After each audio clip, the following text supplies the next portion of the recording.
It should be illegal to have to deal with more than one book slump per year. And I think that I've already had mine in January, and so if everyone else could just back off. I have a big reading goal this year. I'm actually attempting, because last year I read 94 books. I want to do at least a couple more than that. So I'm attempting to push myself, which means I can't have any more 5-book months. I will say audiobooks saved my month because I wouldn't have read otherwise. I read 1 physical book, and that's wild. But this is my wrap up. These are all the books, whether or not you should read them. First, All the Colors of the Dark by Chris Whitaker. I did a review on this one. I don't know if I've posted it on here yet, but this one is pitched as true crime mystery that spans decades. What it really ends up being is somebody took a true crime idea, thriller idea, and mashed it together with literary fiction in a way that didn't quite feel natural. Now, there was a cool premise. This kid is trying to help save a girl that he goes to school with, and he interferes with a guy trying to kidnap her, and he ends up being injured by the guy and taken by the guy. So his best friend spends the rest of the year trying to get him home, and then we continue to follow the two of the rest of their lives and the things that they get caught up in as a result of what they went through. Now that on its face, really cool, but I think that this author suffered from what a lot of authors do, and that is an editor who is not firm enough, because there were entire branches of this story that just did not feel necessary. You got a whole thing about his best friend being really into photography for the year that he was gone, and then that's where it ends. And I know that there are things that, you keep with your childhood self, but it was more so like, why did we spend so much time talking about this if it wasn't going to be something that she carried through the rest of her life? And she really could have. She didn't have an artistic outlet. He did. He ended up painting eventually. And so it could have been a cool parallel as a best friend to have something like that maybe your friend, you're excited to share with them because they are somebody who would appreciate it. There's another part, which is this whole crime spree he goes on. And you get through that, and then it's like, all right, I washed my hands of this life of crime, and then it's over. And it's like, okay, again, what was the purpose of all of this? The reason we decided on this one was for book club. I think unanimously, everyone felt it went on a little too long. Had it been cut down by just a bit, it probably would have been more enjoyable. But as it stands, it was just too much book with not enough payoff. And I think we probably all would have enjoyed it a little more had it not been pitched as something that it's not. The second book, this is my physical book that I did for the first month of the year. Girl Dinner by Livy Blake. I did a whole video on this. I really loved this. And I think the reason I connected with it so much is because it connected to 2 different parts of myself. Lore drop. I was a part of a sorority for a semester, and only a semester.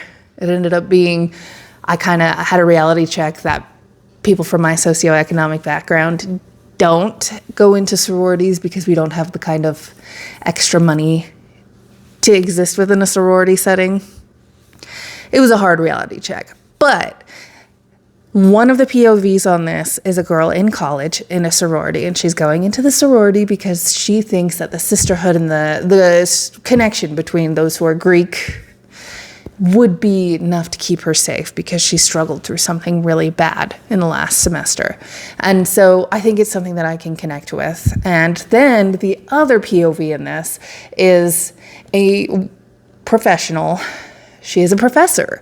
She was really impactful in her career before she decided to have a child and go on maternity leave. And so you're dealing with this internal struggle of her trying to be the woman that she was before while realizing that, it's not totally accomplishable at this point because she has this deep love for this child that she's trying to wrap her head around. And so the 2 POVs, they intertwine in such a way that when the story finally comes to a head at the very end, it connects all beautifully. And then, of course, it's fun because if you can't tell by the cover, this is about a cannibalistic sorority and where they end up getting their power from.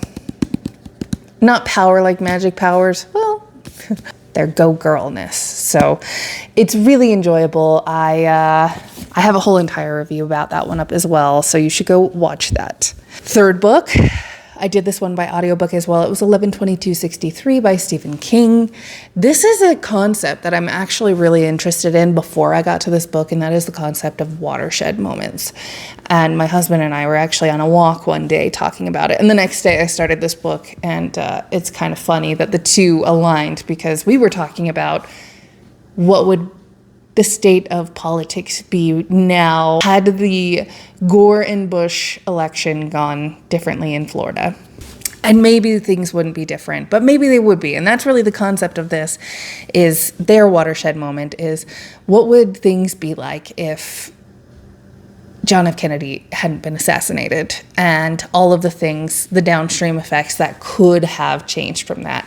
And the man who is driving this story, who is driving this attempt at changing the world, he is doing it from the best possible scenario place, where if JFK wasn't assassinated, then Martin Luther King Jr. wouldn't have been assassinated, the race riots wouldn't have happened, Vietnam wouldn't have happened. And so many things, and he's living in this idealistic view of it, where the reality would probably be something much different, because best laid intentions always end up in a place we probably didn't expect them to. So this is really fun. Stephen King has he has the reputation for being the horror king, but I think he does a fantastic job when it comes to a what if scenario. A great example of this would be The Stand. He's really good at creating these speculative fiction concepts, and I think it's worth a read. Now, book 4, which I actually DNF'd, is Lovesick by Celeste Byers. I really wanted to try with this one. I love a hockey romance. And so I had picked this book with the intention of, this is going to break me out of my reading slump. Well, when you're in a slump, if there is a book that is not written well and you try to read that, it's going to go even worse than if you had just tried another book. And this is one of those. I think it was just the vibe of the book didn't work for me. I think the author was trying to be funny and sarcastic with a lot of things. But in general, it was like it started with a one-night stand and went immediately into instant love. He had a one-night stand, and then the very next day he's at hockey practice and he's just thinking about, what would she think? And it's like, you hardly even know her name. You knew her first name, and you're sitting here, you're pontificating on, what would she think of me right now? And that's insane to me. That's just not natural. And the pacing of that is so off. And so that threw me for a loop. And then on top of that, unfortunately, she tried a lot of sarcasm and funny jokes that just did not work for me, because I was trying to wrap my head around and just like, why are you writing it like this? I was already struggling when she was talking about his meat thermometer. But then she compared his abs to a pack of Hawaiian sweet rolls. And that was it for me. I thought I was going to go through and highlight all of the parts that I thought were absurd, and then I would have done a video on that. But I just hit a certain point and I'm like, what am I doing to myself? Can't do it. And so I quit. But the last one that I did successfully read, I am on my Outlander reread kick right now. And so I read The Fiery Cross. This is, again, second time. It's really in the weeds of all things of the time. And you've got Roger and Brianna are living there and having a family there. And so you've got this familial connection. You've got everything that is happening along with the American Revolution. Roger and Brianna and Claire, who are all aware of what is going to happen, and they have shared with Jamie. And so he is trying to make this really informed decision of, when do I change sides? Because he can't betray the crown too soon, because then he's kind of jumping the gun and he would be SOL and kicked off the land that he was granted. But he can't wait too long, because he doesn't want to be seen as on the side of the king, because this time he knows where things are going to end up and he knows he's going to be on the winning side. And so just throughout this whole thing, I mean, it's just, I really enjoy the slow pace of this. I love historical fiction. I love historical fiction that is not centered around World War I, World War II, because I have read too much of that. I love historical fiction in different pockets of time. And so I'm really enjoying this, the early revolution kind of historical fiction. And I know that it's not a perfect one-to-one for how history lines up. But I think that's the fun thing about historical fiction, is that you can approach a time that you're not fully familiar with, and it kind of opens your eyes to what might have been happening then. And so I would say that was the same thing for the 11/22/63 and the Fiery Cross. January is behind me. January slump, I don't know her anymore. February, I am off to the races. I have so many books. I had 3 come up for me at the library, 3 holds at the same time, and they are all books that I'm so excited for that I had to take them all 3 at the same time.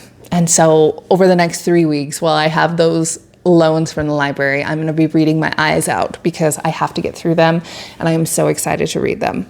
So February is going to be much bigger and much better. Not bad for a really, really slumpy month. Thanks for hanging out with me.